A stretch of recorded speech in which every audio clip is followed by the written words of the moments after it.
Okay, Jake, you are the pro streamer. Time for you to teach me something. What is the best way to configure my streaming setup? I know a lot of streamers use two PCs.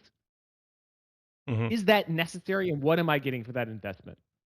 Okay. Yeah, this is a fairly broad topic. We'll keep it concise today for everyone because the short answer is no, you don't need it. But the long answer is you very well may want it depending on the quality of the content you're trying to record. Because nowadays, there's 1440p streaming available on most platforms like Twitch and YouTube, and that's a little bit more demanding. So if you're gaming in 4K or 1440p and then trying to record or stream at the same kind of settings, you're using more and more resources. Same thing when it comes to recording 4K video for YouTube uploads, that uses even more resources. And it's becoming more and more common to want to stream on multiple platforms simultaneously. So people are streaming like on TikTok and YouTube and Twitch and Kick and whatever platform they can get their hands on, and they're ingesting to all those PCs, and that uses a little bit more resources for each and every one you tack on. Now, if you've got displays like me where you have a 4K 240 hertz monitor and you're pumping, you're running that game, your GPU's pretty well pegged, right? You're Well, really taxed. pushing your GPU. And then you're going to use NVENC encoding, which is what I would recommend to take some resources away from your game to do streaming. I'm not a fan of doing that. So that's why I like two PC streaming. Well, and you usually like when you have animations or stuff on stream, like we do with this stream, you'll see the background is a little bit animated. That kind of stuff takes up CPU, which That takes can some can pull from your CPU. game It does. And we can theoretically, actually depending on what talk. you're playing. No, it does. It does. And a lot of people, they'll buy these OBS packages that have animated lower thirds and all these different layers of animations that go in. Yeah. They buy these whole kits. Or they'll make their own, but it's pretty common for new streamers to be like, I can invest $40 in this and it'll make my stream look professional, and that's that. Mhm. That will use CPU resources, but um that can only be alleviated in one of these types of options when it comes to two PC streaming. We can talk about that in a bit. So that's actually the classic way. Do you have a question? Yeah, so I want to get just a little bit for those who are watching and don't necessarily understand. So you gave a bunch of examples of where your stream could use up a lot of resources, right? You're streaming at higher resolutions, you're playing heavy games, you're streaming to multiple platforms. What? So why would I get two PCs for streaming instead of just making my one PC more powerful? Right? How does splitting that off into a second PC, which is probably more expensive than just Yeah. upgrading my current PC? What does that do that just throwing more horsepower at my one PC can't do? I think it really depends on the individual situation, because even when you build the best PC on the market right now, if you're trying to do 4K gaming 240 hertz, you're going to be sacrificing frames no matter what. With a single PC, even with a 5090, a top end CPU, an absolute monster of a PC, if you're trying to game with the highest frame rate and the highest graphic settings, you're not going to achieve that and while streaming, right? You're just going to be losing, Mhm. let's say 20% of your frames. Maybe it's lower than that. Maybe it's more like 10 to 12%, but you're going to be losing that. So the primary benefit really is to maximize that. But there are some other little side things, like when it comes to being able to be more flexible with the way you mix your audio. If you want to be able to grab just a dedicated game audio just on that one PC, it's a little bit easier to isolate that if you have the equipment to do so. But that's when we're getting a little bit deeper into professional You're streaming. right though. When I stream on this channel, when you're like on vacation, I just do it with one PC, and isolating the audio is by far the most annoying part. Hmm. Because if I like click out of the window, then the audio stops from the game. It's like super annoying. Fi Linux also brings up a good point, which is that there's a reliability thing too, right? If your stream goes down, if your computer, your game crashes, you don't lose the whole stream. The stream stays up, and your audience doesn't leave, which is really crucial if you are really serious about streaming. If your stream goes down even for a little bit, if you lose your audience, they may not come back. Yeah, very good point. I in fact just needed to reboot my gaming PC because the game was being a little bit buggy or my drivers were being weird. I don't remember the exact situation, but I needed to reboot my PC. So I got to go over to my streaming PC and just put a message on the screen that said, "Be right back." Right. So therefore, I'm not losing as many viewers. Right. The stream is staying up and I can still communicate with the audience with the streaming PC, even though it's not necessarily with my microphone, as it's not built into that. So you don't actually use the second PC to capture your video and audio, you do still do that on your main on the gaming PC?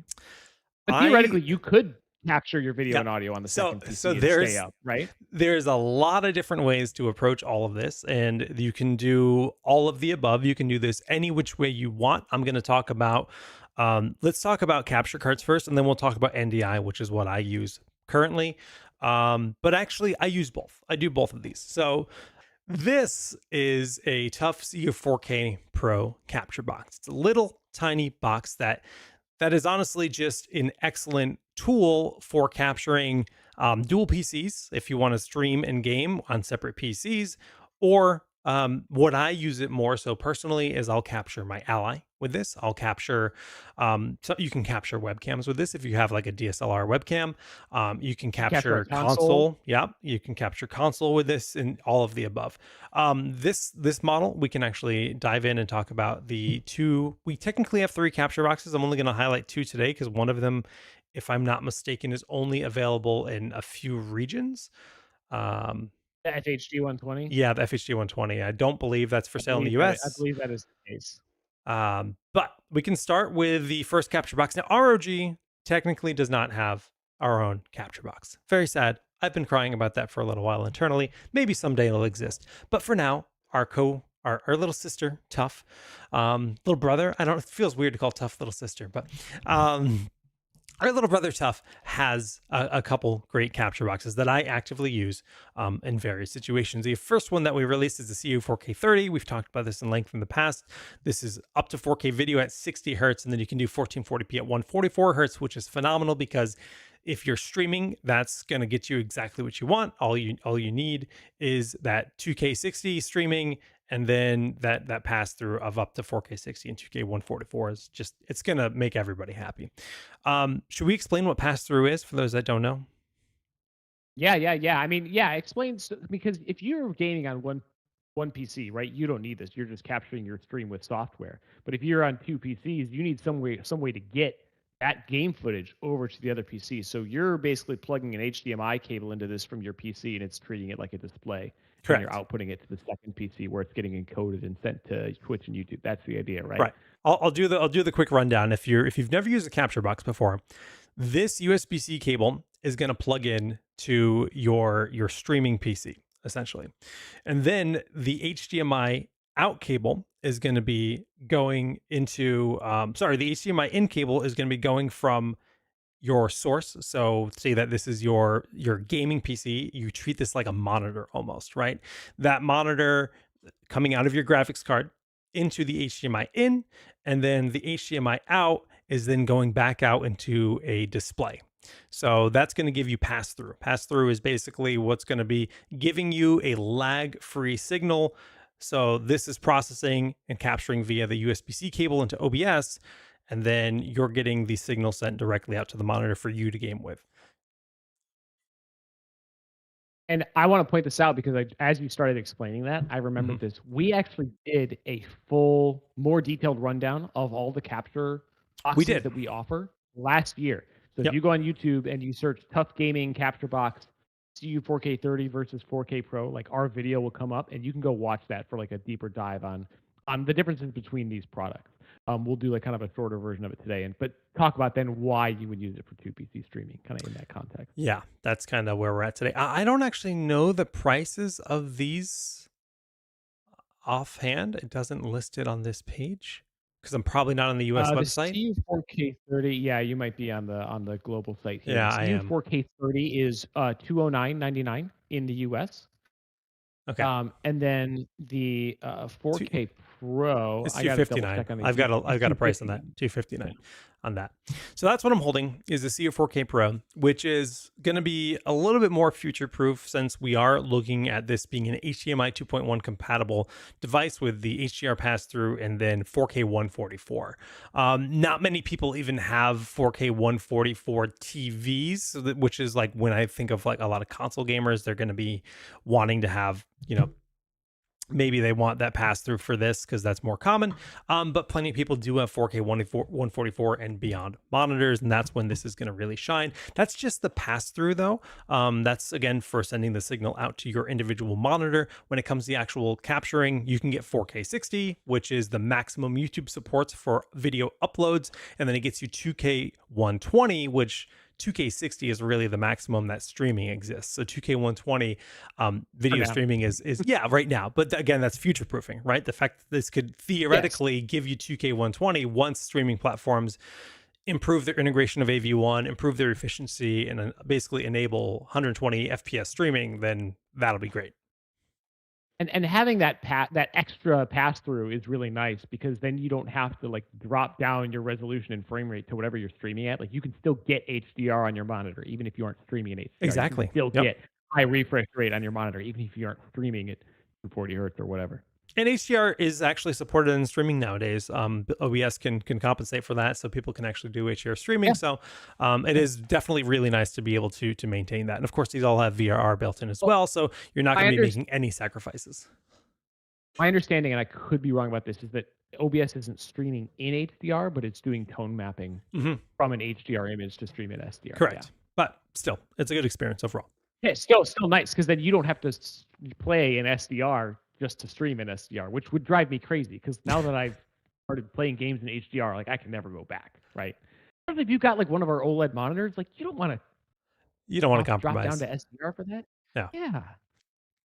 So, let's kind of talk just about like why you would want to use a capture card over, let's say, NDI, which we're going to talk about in a little bit. Capture cards are definitely the simplest way, right? You plug an HDMI cable in, you plug a USB-C cable in, you add the video capture device in OBS, and bam, you've got a clean capture of that other PC or that console or whatever it is, the audio from that source, it's all built in, it's all right there, and you're done.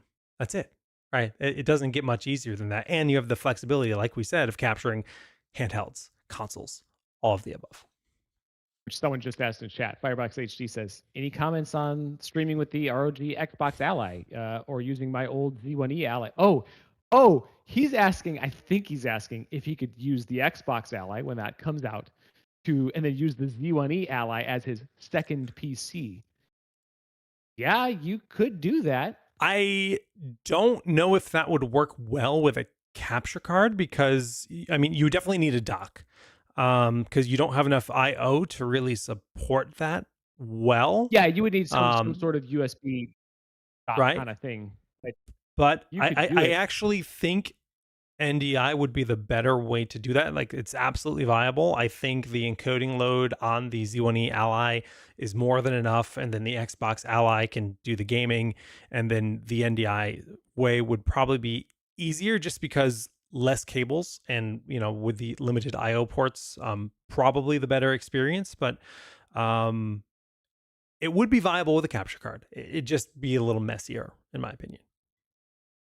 We talk about NDI then? Just making sure there's nothing else I wanted to say about capture cards. Oh yeah, there is just one other little tidbit to capture cards. I would say that one of the downsides to capture cards, unless you're using a laptop, which is when I do dual PC, I tend to use a laptop, right? Because you then have right as my second PC. When it comes to having a second PC, you have to have a second PC, which, in the case of like, hey, my old Ally or something, that works. That's going to be enough for a lot of situations. That's great. But not everybody has that. But even if you do have it, you then need to house it. It needs to have a location. It needs to have a place in your desk. And then you need to either have a monitor that can swap between the two of them, or a second mouse and keyboard or a KVM. Now we have solutions in place that make that easier. We have monitors with KVMs built into them that'll allow you to swap from one piece to the other. KVM being you could plug one mouse and keyboard into it and switch between two PCs with that just same mouse and keyboard. Right. Which is really cool, but if you don't have those things, then you need another mouse, another keyboard, and you're like grabbing your streaming PC. And granted, your streaming PC, you're not going to be using that often, but maybe you change your scenes a little bit more frequently. Well, then you have your gaming PC and then that keyboard. And this depends on the type of gamer you are. This is less of a burden if your gaming PC is mostly being used with a controller. If you're a controller gamer and you're using the gaming PC with a controller, then it doesn't really matter. You got your mouse and your keyboard for your streaming PC, and you've got your controller for your gaming PC. But if you're a mouse keyboard gamer, I've been in situations, especially because I've been streaming for 15 years, where I'm juggling two mice. Like, oh, I grabbed the wrong mouse, and I'm like, it's. Oh, I do that all the time. Yeah. It's not my favorite. So that is definitely a downside to this for that type of user. Particularly if you don't already have a KVM, which Yes. a lot of our monitors do. ML Paladin has a good question here, though. What about, could you just use remote desktop or VNC to screen share into your second PC and use it that way? I'm not sure if that would work very well for streaming. I've never done that. I've never even considered that. It's not a bad idea. I would think it's viable. My expectation would be that the lag or the kind of the slower nature of remote desktop would mean that you don't get that instant feedback from like it wouldn't the be as OBS window snappy that you probably want. Yeah. And that snappiness is really important when you're streaming in terms of timing the switching of scenes and things like that. It's just, I don't know. That might be a little bit too much for remote desktop to handle. You could do it in a pinch, but I probably wouldn't try to set it up permanently that way. I would want something with a little more live feedback. Yeah, I'm with you on that. But let's kind of shift over and talk about NDI. So NDI is a technology that basically allows you to send a signal over your network. And this could be everything from creating dedicated webcams and then create a bunch of local network webcams. Or in the case of OBS, there is a tool called Distro AV that basically allows you to mix everything on your PC so that you're gaming on your gaming PC. I guess I have to kind of step back on that. So in this setup, in this situation, you have one PC that's doing everything except for sending the stream to Twitch, YouTube, whatever, right? So you open OBS on your gaming PC and you have your gaming PC and you have everything as if it's a single PC streaming setup, right? All your scenes and stuff are on all your your scenes, PC. everything. Your audio is mixed, everything as if it's a single PC streaming setup. But then you install Distro AV as a plugin in OBS. And then, as I had here, with that uses the NDI runtime and the NDI tools. So we'll drop this link. I'll drop it in chat right now, actually, just so everybody can have something for me here.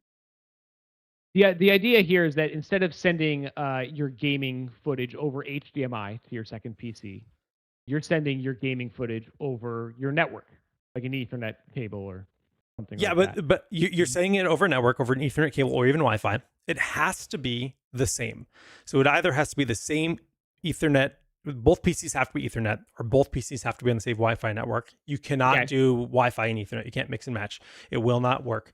But I mean, maybe that's just my personal network setup, but I've never been able to get it to work with one or the other. So why in this scenario do you need to have all of your scenes and stuff set up on the gaming PC? Why couldn't you just send your game footage over NDI to OBS on a second computer and do all of your scenes there?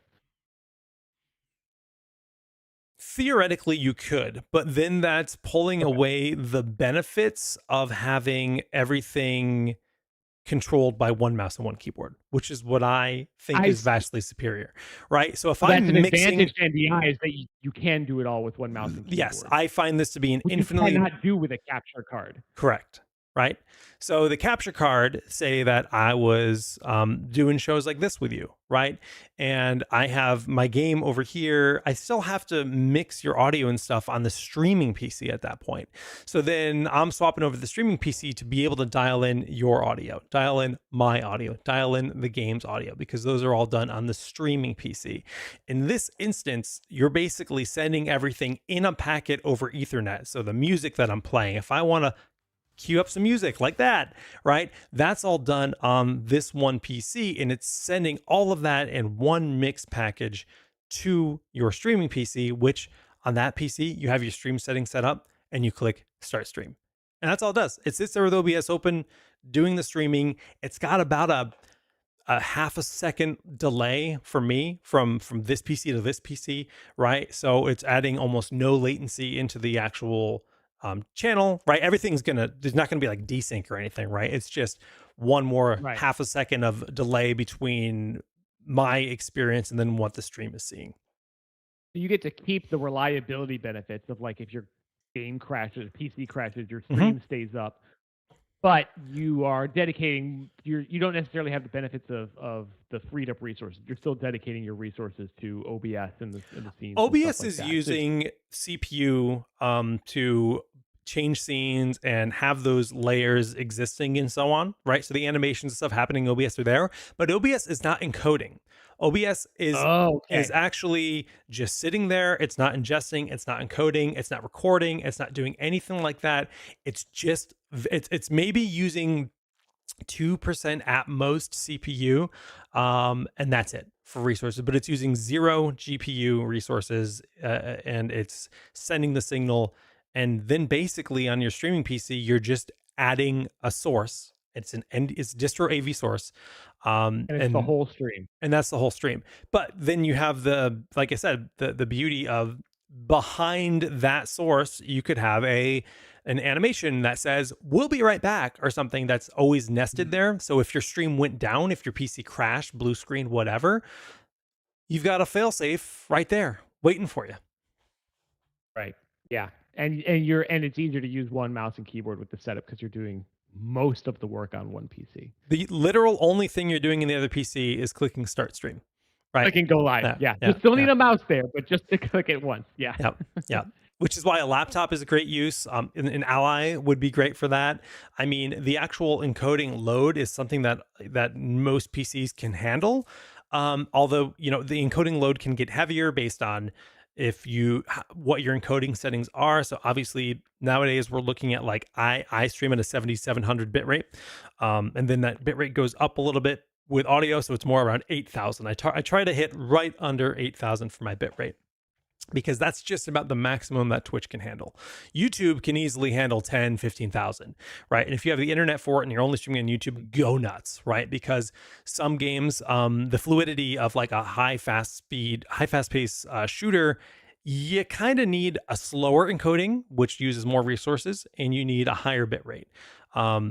We're not going to To do a keep the full clarity on. of the image, you Yeah, mean? yeah, yeah, to keep the clarity of the image, because you get pixelation with really fast movement. So like a high speed shooter, that's traditionally always been something where streamers back in the day they wouldn't stream in 1080p. They'd stream in like 1600 by 900 so that they could actually juice the bit rate and get more out of it, Mm. because the resolution. This was like a trick, not a problem for most people nowadays, but now that we've moved up to being higher bitrate support, in general, that's something you're looking at. But there's encoding speed, and the encoding speed, the slower you go, the better it is, but the more resources it uses. The faster the encoding, the sloppier and the worse it looks. So that's kind of where you're dialing in the min-maxing of the second PC. You want to drop that encoding down. You want to get a cleaner image. It's all going to look better, and that's just the one of those little pro tips that a lot of streamers, they just look at a guide, they say, oh, okay, I'm going to choose slow encoding speed, not slower. I'm going to choose this max bit rate. There's a lot of little tweaking and dialing in you can do based on the platform that you're streaming on. Yeah. Okay, that makes sense. Amortach has a good question. Would a single board PC like a Raspberry Pi or a mini computer like a NUC be good for the secondary streaming PC? I think those are two very different Yeah, a machines, Raspberry so it Pi depends on which one you'd be using. questionable.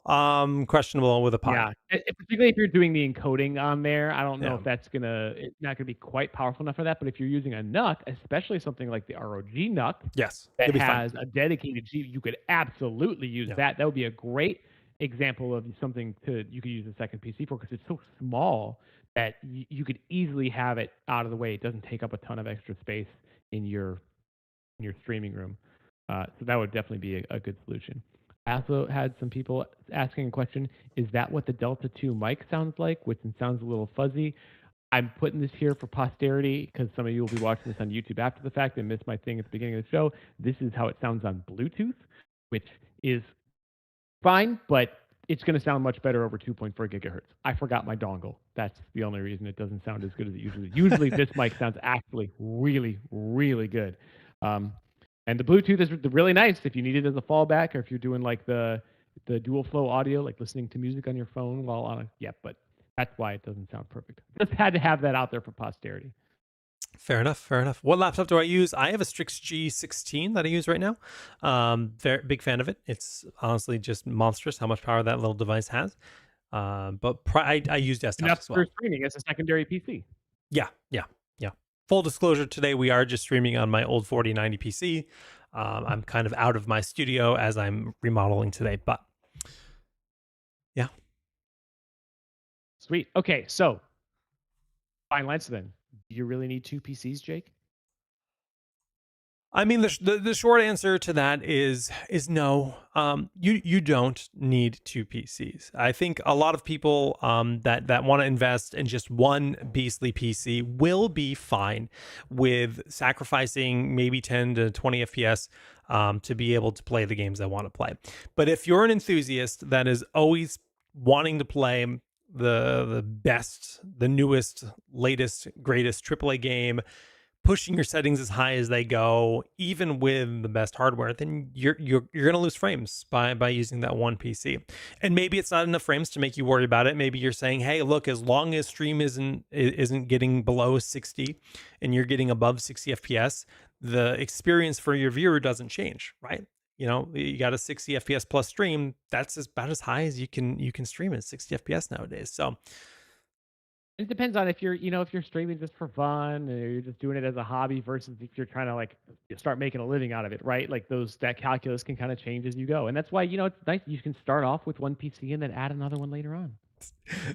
for clarity, Coda, I'm not calling a 4090 old. I'm just saying this is my last PC, and then I have a new PC. One of the wonderful benefits of working for ROG, I have a 5090 and a 4090 system. Yay! But that blew up after you said that. Jake's like, "Oh, this old 4090." No, this touch, guys. I still use this. This is my desktop PC. I use it on my PG42 UQ, my 42-inch display. I treat it like a console, and I do controller games on a bigger screen with it. Because this PC the 4090 is a beast. It's such a good card. So, but actually, I'm in the process of changing my system so that this is going to be my NDI machine. This is actually I'm going to use my laptop less often because I'm going to have both of these actively in my office, and this will actually look pretty cool in my background as my NDI PC, I think. But nice. That's the plan. That ancient 4090. I know, guys, I get it. But yeah, ultimately, there's a lot of moving parts. When it comes to two PC streaming, there's a lot of benefits. There's a lot of clarity, that fail safe in place. I think it's worth having, and I think it's really worth considering if you have a reasonable laptop, especially if it's a laptop with any 30 or 40, maybe 20 series and plus graphics card within that laptop, because NVENC encoding is what I recommend using. I think NVENC encoding is king. You're going to get the best experience, and frankly, you need an NVIDIA GPU for that. So using any device. You could totally use a 20 series laptop. Oh yeah. If you're just using it for encoding, that would absolutely fly, no problem. Mm-hmm. So, yeah, I just thought it was an interesting topic and wanted to point out that you can really do a lot with a little, especially with an old PC, for dual PC streaming. Cool. Awesome. Well, yeah, a lot of people are saying that this was actually a really interesting topic for them. So I hope we answered some of your questions. Jake, you're leading the charge today. You wanna play us out? Alrighty, guys. Well, that is it for our main topic today. But as always, this is just a segment of ROG Pulse as we do this every single week live on stream at 3 p.m. Eastern, noon Pacific, where we do giveaways, we we talk about gaming news, we do all kinds of other fun stuff on stream. Sometimes we just talk about pizza and tacos and Star Wars. You'll never know what's going to happen on our shows. A lot of Star Wars chat here and there. But thank you for tuning in. I was actually talking about the pizza and tacos, but yeah, sure. Yeah. Tune in live to see the full pizza and taco show. This is just a small piece.